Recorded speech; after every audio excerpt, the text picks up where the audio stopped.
di komunitas ini untuk kita berbagi praktik baik mengenai pengembasan materi budaya positif di sekolah. Materi budaya positif di sekolah ini adalah tugas saya juga sebagai seorang guru penggerak yang harus melakukan pengembasan kepada teman-teman di komunitas.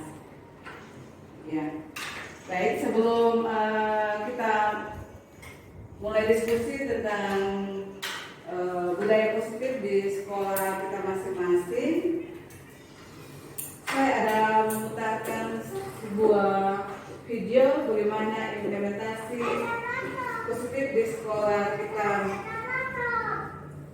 Ya, nanti kita akan menerapkan apa yang kita lihat hari ini ke sekolah kita masing-masing.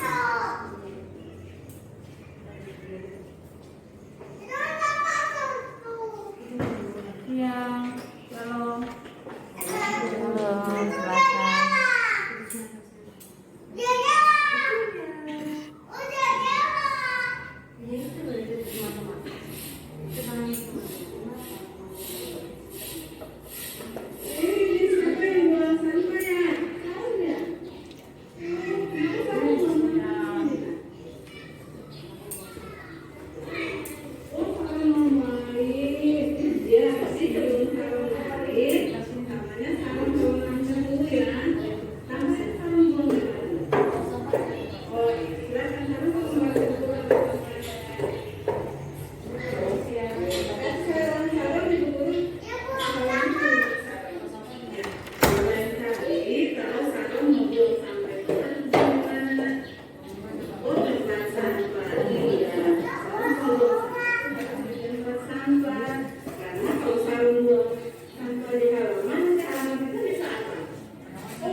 Iya, baik, guru-guru hebat, dari video singkat yang tadi, apa yang bisa guru-guru hebat lihat?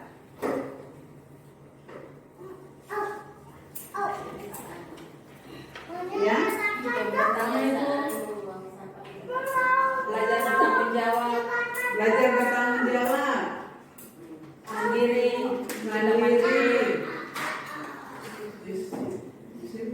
disiplin. Iya. Jadi video tadi itu video contoh berkaitan dengan penerapan disiplin positif di sekolah. Bagaimana anak-anak kita memberikan pemahaman untuk mereka dapat mengetahui perilaku mereka sendiri serta dapat mengambil inisiatif untuk bertanggung jawab atas pilihan mereka dan dapat menghargai diri dan lingkungan sekitar. Ya, jadi dalam pelaksanaannya disiplin itu dapat memberikan pemahaman kepada anak biar mengenal konsekuensi logis jika sebuah aturan itu dilanggar. Jadi tadi anak Saron dia buang sampah sembarang, sama memberikan teguran. Saya mengingatkan dia bahwa ketika kita membuang sampah sembarang tempat pasti akan terjadi banjir, dan anak Saron dengan respon dia meminta maaf bahwa dia tidak akan mengulang lagi perbuatannya. Ya, baik. Tujuan mulia yang ingin dicapai oleh masing-masing individu. Nilai-nilai universal tersebut itu lintas bahasa, suku, agama maupun latar belakang. Ada nilai kebijakan universal itu 3 ya. Yang pertama, setiap perilaku atau perbuatan memiliki suatu tujuan. Seperti apa yang dikatakan oleh Dr. William Lassar ya pada teori kontrol. Yang kedua, ia mengatakan bahwa dengan mengaitkan nilai-nilai kebajikan yang diyakini seseorang, maka motivasi instrik yang akan terbangun sehingga menggerakkan motivasi dari dalam untuk mencapai tujuan yang diinginkan. Yang ketiga, nilai kebajikan pada profil pelajar Pancasila. Ada 6 dimensi nilai kebajikan yang ada pada profil pelajar dan berakhlak mulia. Apalagi mandiri, bernalar kritis, berkebinekaan global, bergotong royong dan kreatif. Iya, 6 dimensi ini adalah nilai kebajikan dari profil pelajar Pancasila yang harus kita terapkan di sekolah kita masing-masing sebagai budaya positif. Langkah-langkah dan strategi dalam mewujudkan budaya positif di sekolah secara efektif dapat mengembangkan karakter anak. Jadi yang pertama, posisi kontrol guru. Yang kedua, membentuk kesepakatan kelas. Dan yang ketiga, menerapkan disiplin positif. Posisi kontrol guru. Jadi kita guru di sini tugasnya sebagai seorang manajer. Jika ada murid yang melakukan pelanggaran tata tertib, maka guru akan bertanya kepada anak tentang alasan mengapa anak tersebut melanggar aturan dan membuat kesepakatan kelas untuk melakukan tindakan perbaikan. Jadi fungsi kita guru itu hanya fungsi kontrol. Tugas kita itu tujuan mulia yang ingin dicapai oleh masing-masing individu. Nilai-nilai tersebut, nilai-nilai universal tersebut itu lintas bahasa, suku, agama maupun latar belakang. Ada nilai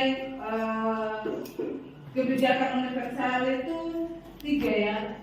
Yang pertama, setiap perilaku atau perbuatan memiliki suatu tujuan. Seperti apa yang dikatakan oleh Dr. William Lassar ya pada teori kontrol. Yang kedua, ia mengatakan bahwa dengan mengaitkan nilai-nilai kebajikan yang diyakini seseorang, maka motivasi instrik yang akan terbangun sehingga menggerakkan motivasi dari dalam untuk mencapai tujuan yang diinginkan. Yang ketiga, nilai kebajikan pada profil pelajar Pancasila. Nilai kebajikan yang ada pada profil pelajar dan berakhlak mulia. Apalagi mandiri, bernalar kritis, berkebinekaan global, bergotong royong dan kreatif. Iya, 6 dimensi ini adalah nilai kebajikan dari profil pelajar Pancasila yang harus kita terapkan di sekolah kita masing-masing sebagai budaya positif. Langkah-langkah dan strategi dalam mewujudkan budaya positif di sekolah secara efektif dapat mengembangkan karakter anak. Jadi yang pertama, posisi kontrol guru. Yang kedua, membentuk kesepakatan kelas. Dan yang ketiga, menerapkan disiplin positif. Posisi kontrol guru. Jadi kita guru di sini tugasnya sebagai seorang manajer. Jika ada murid yang melakukan pelanggaran tata tertib, maka guru akan bertanya kepada anak tentang alasan mengapa anak tersebut melanggar aturan dan membuat kesepakatan kelas untuk melakukan tindakan perbaikan. Jadi fungsi kita guru itu hanya fungsi kontrol. Tugas kita itu setiap pagi itu kan ada devosi pagi. Nah, kami itu sudah punya jadwal. Jadi hari Senin itu kita aktivitasnya apa? Pembelajaran tetap ada, tapi sudah ada dia punya agenda. Hari ini sebelum belajar anak-anak devosi, setelah devosi ada apa, kegiatannya apa, sampai di kegiatan intinya. Setelah kegiatan intinya maunya ada apa gitu. Nah, kalau saya biasanya saya treat anak-anak saya, kita punya waktu 30 menit untuk devosi. Setelah devosi, saya akan ajarkan mereka atau kasih tahu mereka kesalahan atau hal-hal yang mereka lakukan di hari kemarin yang jadi evaluasi.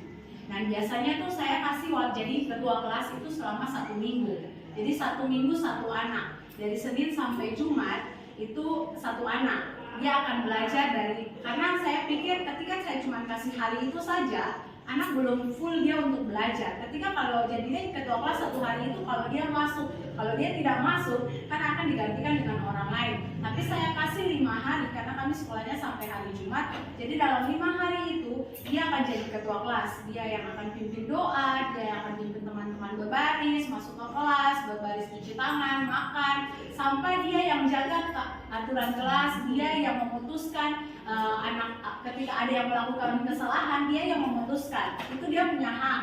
Dan ada yang misalnya dia saya izin keluar ke toilet atau ke kantor ambil sesuatu, dia yang bertugas untuk menjaga keamanan kelas. Nanti dia yang punya hak untuk hapus bintang. Jadi bintang itu sebagai rewardnya mereka setelah mereka melakukan sesuatu. Tapi saya tidak pernah janjikan reward itu.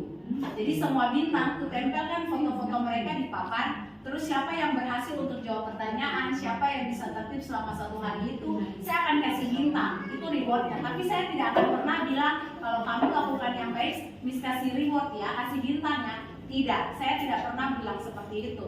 Tapi saya sudah dari awal kita sudah buat kesepakatan. Kalau kamu melakukan sesuai dengan aturan di kelas, karena ada aturan 1, 2, 3, 4, 5, handshake itu digunakan, maka kamu akan dapat apresiasi, kamu akan dapat reward. Tapi seandainya kamu melanggar aturan yang ada di kelasnya, berarti ada konsekuensi.